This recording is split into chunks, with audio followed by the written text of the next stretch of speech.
Hi viewers. నేను మీ doctor MZ Askari MD Unani. నా ప్రాక్టీస్ వచ్చేసి నాంపల్లి హైదరాబాద్లో ఉంటుందండి. నేను మగవాళ్ళల్లో అంగంలో గట్టితనం తగ్గినా, సెక్స్ చేసే అంత సామర్థ్యం లేకపోయినా, సెక్స్‌లో రాణించాల్సినంత టైం లేకపోయినా, వీర్యం తగ్గినా, వీర్య కణాలు తగ్గినా, దాని చిక్కదనం తగ్గినా, ఈ అన్నిటికి నేను చూస్తానండి. అది గూడా ఒక్కసారి ట్రీట్మెంట్ తీసుకుంటే మళ్ళీ, మళ్ళీ మందులు వాడుకోవాల్సిన అవసరం ఉండబోదు. ఇవాళ నా టాపిక్ ఏంటంటే, చాలామంది పెళ్ళిళ్ళు చేసుకొని అబ్రాడ్‌కెళ్ళిపోతారు. విదేశాలకెళ్ళిపోతారు. భార్య ఇక్కడనే ఉండిపోతుంది. 2 సంవత్సరాల వరకు రారు. వాళ్ళకేమైనా సమస్య వస్తుందా? అంటే ఇవాళ మనం మాట్లాడుకుందాం దాని గురించి. యునానీ సైన్స్ దాని గురించి ఏం చెప్తుంది? భార్యతో 2, 3 సంవత్సరాలు దూరంగా ఉంటే మగాడికి ఏమైనా సమస్య వస్తుందా అంటే వస్తుంది అని చెప్తుంది. ఎందుకు? యునాని 2 విషయాలు చెప్తదండి. ఒకటేంటంటే అతిగా సెక్స్ చేసే వాళ్ళకి మగతనం పోతుంది. అతిగా సెక్స్ అంటే వారానికి 2 టైమ్స్ సెక్స్ చేయాలంటది. అతిగా చేసుకునే వాళ్ళకి మాత్రం మగతనం తగ్గుతుంది, పోతుందని చెప్తుంది. రెండోది సెక్స్ చేస్తూ సెక్స్ ఆపేసినా కూడా మగతనం పోతుంది. ఇప్పుడు రెండోది ఇక్కడ మనం రెండో టైప్ ఇక్కడ మాట్లాడుకుంటున్నాం మనం. ఒక్కసారి భార్యతో కలిసిన తర్వాత ఒక నెల పెళ్లి చేసుకొని 2 నెలలు మనోడు ఏం చేస్తాడు? పెళ్ళాం దగ్గర ఉంటాడు, భార్య దగ్గరతో సెక్స్ చేసుకుంటాడు, తర్వాత వెళ్ళిపోతాడు. 2 సంవత్సరాలకు రాడు. అప్పుడు ఏమవుతుంది? మన బాడీలో ఎలాంటి కాంప్లికేషన్స్ వస్తాయి అంటే, ఎగ్జాంపుల్ చెప్తానండి. ఒక 2 సెల్స్ ఉన్నాయండి. కొత్త సెల్స్ ఉన్నాయి. షాప్‌లో 3 సంవత్సరాలు పెట్టినా అలాగే ఉంటాయి. ఆ కొత్త సెల్స్‌కి తీసుకొచ్చి ఆ సీల్ ఓపెన్ చేసి ఒక టార్చ్ లైట్లు వేస్తాం. టార్చ్‌లు వేసి ఒక ట్రాన్సిస్టర్‌లో వేసి ఆన్ చేస్తాం. ఆ టార్చ్ ఆన్ అవ్వగానే ఆ 2 సెల్స్ మళ్ళీ తీసి మనం బయట పెడితే అది వాడకపోయినా 1 మంత్, 2 మంత్స్‌లో దాని బ్యాటరీ దిగిపోతుంది. మైనస్, ప్లస్ కలిసినాయి కదా ఒకసారి. కలిసిన తర్వాత ఆ బ్యాటరీని వాడుకోకపోయినా కూడా, టార్చ్‌ని వాడుకోకపోయినా కూడా ఆ సెల్స్‌లో బ్యాటరీ దిగిపోతుంది. అలాగే ఒకసారి సెక్స్ మొదలుపెట్టాక ఒక మగాడు భార్యతో దూరం 2 సంవత్సరాలు సెక్స్ చేయట్లేదు, సెక్స్ చేయడం ఆపేశాడనుకోండి, వాడిలో ఏం ప్రాబ్లమ్స్ వస్తాయంటే, మన బీజకోశాలు తయారు చేసే testosterone sexual hormone, male hormone ఉంటాయి కదా, అది సెక్స్ చేసినప్పుడు డిమాండ్ బ్రెయిన్‌కి ఆర్డర్ కావాల్సి ఇస్తుంటుంది. ఇంకా కావాలి, తయారు చేయని బ్రెయిన్ నుంచి సిగ్నల్స్ వస్తుంటాయి. మనం వాడుకోకపోయినప్పుడు ఆ సిగ్నల్స్ ఆగిపోతాయి. మనం వాడుకోవట్లేదు కదా, సెక్స్ యాక్టివిటీ లేదు. సెక్సువల్ యాక్టివిటీ లేకపోవటం వల్ల కావాల్సిన టెస్టోస్టెరాన్ లెవెల్ తగ్గుతుంటది మన బాడీలో. తగ్గి కామ కోరికలు అంగంలో స్తంభన తగ్గుతుంటది. ఎప్పుడు జరుగుతుంది ఇది? భార్యతో 2 సంవత్సరాలు దూరంగా ఉన్నోళ్ళకి సమస్య వస్తుంది. ఆడు సెక్స్ చేయట్లేదు, యాక్టివ్‌గా లేడు కాబట్టి రావాల్సినంత హార్మోన్స్ రావట్లేదు. స్తంభన, కామ కోరికలు తగ్గటం వల్ల అంగస్తంభన సమస్య వచ్చేస్తుంది.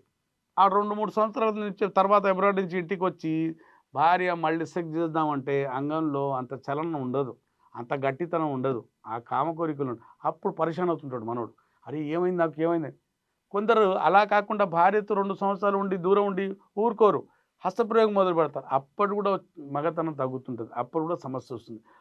తను కొట్టుకున్న సమస్యొస్తుంది, కొట్టుకోకపోయినా కూడా సమస్యొస్తుంది. కాబట్టి భార్యలతో పెళ్లి చేసుకున్న తర్వాత దూరం ఉండబాకండి. ఒక్క ఫోను చార్జర్ ఒక రోజు కన్నా దూరం ఉంటే చార్జర్‌కి బ్యాటరీ దిగిపోతుంది గదా! మన cell phone, mobile phone battery దిగిపోతుంది. స్త్రీ అంటే, భార్య అంటే చార్జర్ లాంటిది. మగాడికి చార్జ్ చేస్తుంటది. ఒక్కసారి పులి మీద ఎక్కితే ఆ పులి సవారి చేస్తూనే ఉండాలా. దిగితే పులి తినేస్తదమ్మా. స్త్రీ అంటే యోని అనేది అంగానికి ఒక చార్జర్ లాంటిది. యాక్టివ్ ఉండాలి. సెక్సువల్ యాక్టివ్ ఉన్నప్పుడు వారానికి 2 సార్లు, 3 సార్లు సెక్స్ చేసుకుంటే ఏ సమస్య రాకుండా ఉంటది. సెక్స్ చేస్తూ 2, 3 సంవత్సరాలు ఆపేస్తే మళ్ళీ మీలో, నాలో ఎవరికైనా అంగస్తంభన సమస్య వస్తదమ్మా. తప్పనిసరిగా వస్తుంది ఆడికి.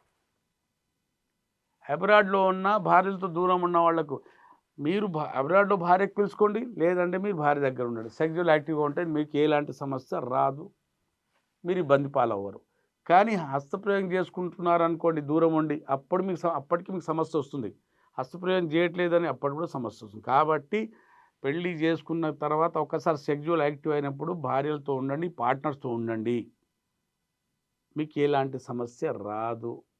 ఇది ఒక ఒక అబ్రాడ్ పేషెంట్ నాకు అడిగాడు. దీనికన్నా ముందు చాలామందికి అడిగారు. చెప్పాను, మళ్ళీ అడిగాడు. సార్, నేను 2 ఇయర్స్ అయిపోయింది, దాటిపోయింది. ఇప్పుడు నేను యూఎస్‌లో ఉన్నాను. నా భార్య ఇండియాలో ఉంది. నాకు ఇప్పుడు నేను హస్తప్రయోగం చేయట్లేదు. కానీ అంగంలో గట్టితనం లేదు. మార్నింగ్ ఎరెక్షన్స్ తగ్గిపోయాయి సార్. అంటే దానికి అర్థం ఏంటి? కామ కోరికలు తగ్గిపోయినాయి సార్. రావట్లేదు, మొదట్లాగా రావట్లేదు అంటే తన వయసు ఎంత అంటే 32 ఇయర్స్. నా పెళ్ళి 3 ఇయర్స్ అయింది సార్. ఇప్పుడు నేను భార్య దగ్గర 6 నెలలు ఉన్న తర్వాత ఇక్కడికి వచ్చేసాను. కానీ చాలా రోజుల నుంచి చలనం లేదు, మార్నింగ్ ఎరెక్షన్స్ లేవు. మార్నింగ్ హుడ్ అంటారు దాన్ని, మార్నింగ్ హుడ్ లేదు. ఇప్పుడు ఏం చేయాలి సార్ అనే క్వశ్చన్ అడిగారు. ఒక్కటే, ట్రీట్మెంట్ తీసుకోండి, సెక్సువల్ హార్మోన్స్ యాక్టివేట్ అయిపోతాయి, మీరు భార్య దగ్గర ఉండండి, భార్య మీ దగ్గర పెట్టుకోండి, హాయ్ ఏ సమస్య రా. వారానికి 2 టైమ్స్. చాలా సందర్భాల్లో నేను ఒక మాట అంటుంటాను, జనాలు కింద కామెంట్ రాస్తుంటారు దానికి, సార్ వారానికి 2 సార్లు సెక్స్ చేయమంటారు ఏంటి సార్? దానికి అర్థం ఏంటంటే, మనం ఒకసారి సెక్స్ చేస్తే వీర్యము 2 నుంచి 5 ml వరకు వీర్యం బయటకు వస్తుంది, మోతాదు క్వాంటిటీ. మళ్ళీ అంత క్వాంటిటీ మన బాడీలో తయారవ్వడానికి 4 నుంచి 5 రోజులు పడుతుంది. మినిమం 3 to 5 డేస్ పడుతుంది, లేకుంటే 4 డేస్ అయినా పడుతుంది. 4 డేస్కి ఒకసారి మనం సెక్స్ చేస్తే అంటే వారానికి 2 సార్లు కదా, 80 సంవత్సరాలు 90 సంవత్సరాలు కూడా సెక్స్ చేయొచ్చు. అలా కాకుండా మనం రోజు సెక్స్ చేయడం, రోజుకు 2-3 సార్లు చేయడం, 40 సంవత్సరాలకు చేస్తూనే ఉంటాం. తర్వాత మన ముఖ్యమైన అవయవాలు మెదడు, గుండె, లివరు, వృషణాలు, స్పైనల్ కార్డ్ అన్నీ వీక్ అయిపోయి 40 తర్వాత అస్సలు సెక్స్లో పాల్గొనలేకపోయినప్పుడే భార్యాభర్తల మధ్య గొడవలు మొదలవుతాయి. అప్పుడేమో బిర్యానీ తినిపిస్తాయి, ఇప్పుడు తొక్కు కూడా తినిపిస్తలేమంటారు. అప్పుడు రోజు సెక్స్ చేసి అలవాటు వేస్తాయి, ఇప్పుడు చేయలేని స్థితుల్లో ఉన్నాం. ఎందుకంటే ఆండ్రోపాస్, ఒక మగాడికి సెక్స్ హార్మోన్స్, అంగానికి లేపే హార్మోన్స్ తగ్గిపోతాయి ఆటోమేటికల్లీ.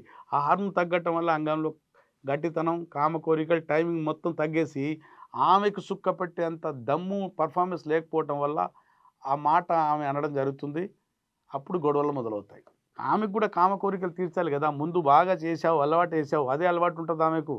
బాగా బిర్యానీ తినిపించి అలవాటు వేసావు, అదే బిర్యానీ కావాలంటుంది. మళ్ళీ తొక్కు, ఈ చారు ఏమొద్దు నాకు అంటుంది మళ్ళీ ఆమె.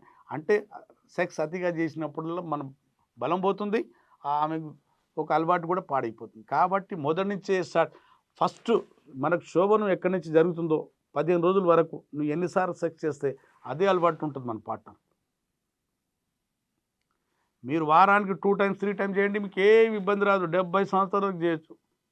కానీ ప్రకృతికి వెళ్ళి అతిగా చేసినా, హస్తప్రయోగం చేసినా, భూ సినిమాలు చూసినా, బోర్లో పండుకొని అంగానికి బెడ్డుతో రాపిడి చేసినా కూడా అంగంలో గట్టితనం తగ్గుతుంది, పర్ఫార్మెన్స్ తగ్గుతుంది, టైమింగ్ తగ్గుతుంది, అంగం సెన్సిటివిటీ పెరుగుతుంది, సైజ్ తగ్గొచ్చు, దాని సైజ్ గర్త్ కూడా, దాని దొడ్డుతనం తగ్గి పెద్దగా ఉన్న చిన్న కూడా అవ్వచ్చు, అన్ని సమస్యలు రావచ్చండి. విన్నారు కదండి, మీలో కామశక్తి తగ్గినా, పర్ఫార్మెన్స్ తగ్గినా, కామశక్తి తగ్గినా, కామ కోరికలు తగ్గినా, మీ సైజ్ పాడైపోయినా, మీ వీర్య కణాలు తగ్గినా, చిక్కదనం తగ్గినా, దాని మోతాదు అంటే క్వాంటిటీ తగ్గినా, మీరు సిగ్గుపడకుండా నాతో కలిసి ట్రీట్మెంట్ తీసుకోవచ్చు, లేదా మీరు ఫోన్లో మాట్లాడి పెయిడ్ కన్సల్టేషన్ తీసుకొని మాట్లాడి మందులు తెప్పించుకోవచ్చు. సౌలభ్యం ఉంటే వచ్చి కలిసి ట్రీట్మెంట్ తీసుకోవచ్చు. భయపడకుండా, సిగ్గుపడకుండా ఈ ట్రీట్మెంట్ తీసుకొని ఈ సమస్యతో బయటపడండి. మీ దాంపత్య జీవితాన్ని కాపాడుకోండి. బెడ్ బాగుంటే మన జీవితం బాగుంటుంది. ఎప్పుడు గుర్తుపెట్టుకోండి, దీని చుట్టే తిరుగుతుంది మన జీవితం. ఇది వరము, ఇది తప్పిందనుకో శాపం వచ్చినట్టే, మన మీద శాపం కూర్చున్నట్టే. కాబట్టి మీ బెడ్ని కాపాడుకోండి, మీ ఇజ్జత్ కాపాడుకోండి, మీ సంసారం కాపాడుకోండి. అందుకే చెప్తున్నాను కదా, ఈ మధ్య కాలంలో అక్రమ సంబంధాలు, విడాకులు అక్రమ సంబంధాలు బాగా పెరిగిపోయి ఒక మగాడు లూజ్ అయితే ఇంకోడు దూడతాడు, సూది సంధిస్తే దారం పోతూనే ఉంటుంది. కాబట్టి మీ జీవితానికి, మీ ఆరోగ్యాన్ని కాపాడుకోండి. మీలో సమస్య ఉంటే సంప్రదించండి, ఆ సమస్యకు ట్రీట్మెంట్ తీసుకుని బాగుపడిన అప్పటికి సెలవు.